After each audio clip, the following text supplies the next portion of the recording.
So this is me trying to vlog with a long monopod and the microphone.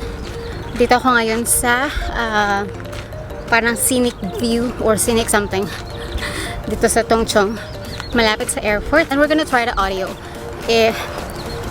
how the audio is gonna be kung meron tayong mic or wala tayong microphone.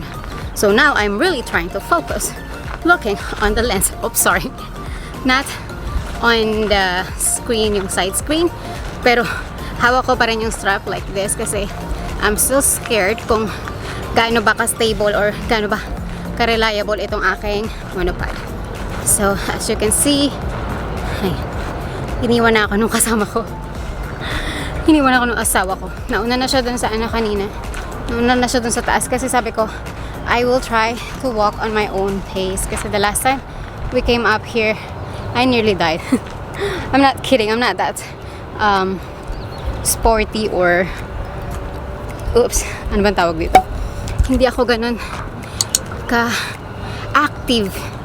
So, mahina yung aking puso ba o baga. Mahina yung basta I'm just not really good in like high, like elevate na place. Siguro parang nagba-blackout ba ako pagka mataas na.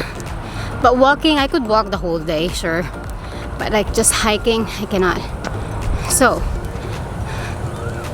I realized mas mahirap pala pagka dala mo yung camera through a monopod. Anyways, it gives length, so that's good. And better make sure I'm recording kasi diba wala naman sense. Ay, okay. Not sure, it's cloudy today. Not sure if you guys can tell. It's actually like almost black clouds kanina, pero we still insist to come up here. I think konti na lang makakarating na ako dun sa pagoda.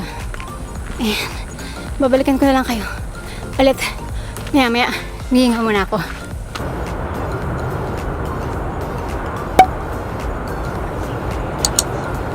Dito ako ngayon sa taas and I have my microphone on, and as you can see sa likod is the airport. That's the Hong Kong International Airport sa likod ko.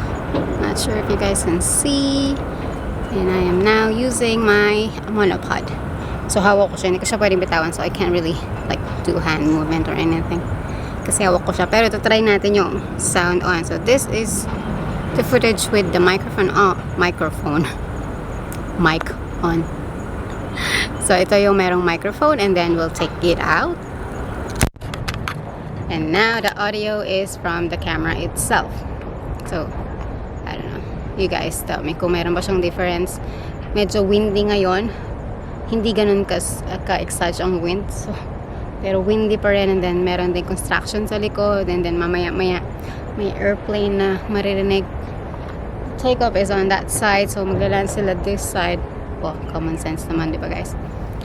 So yeah, this is gonna be a really quick vlog and explaining lang yung, or testing lang yung ating audio.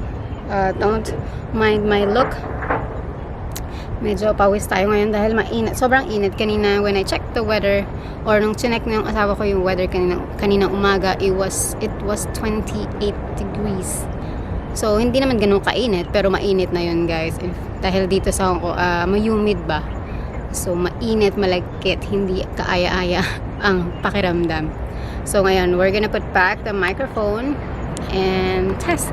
So there you go. Now we're using the microphone again. I am using pala yung auto setting lang ng ating camera. I didn't really program it yet, or I didn't really touch the manual setting ng sobra-sobra. Hindi ko pa siya masyadong napaglaruan, but yeah, this is the automatic setting for the Canon EOS M50.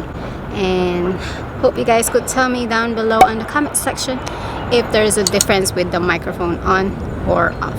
And I'll see you guys on my next video.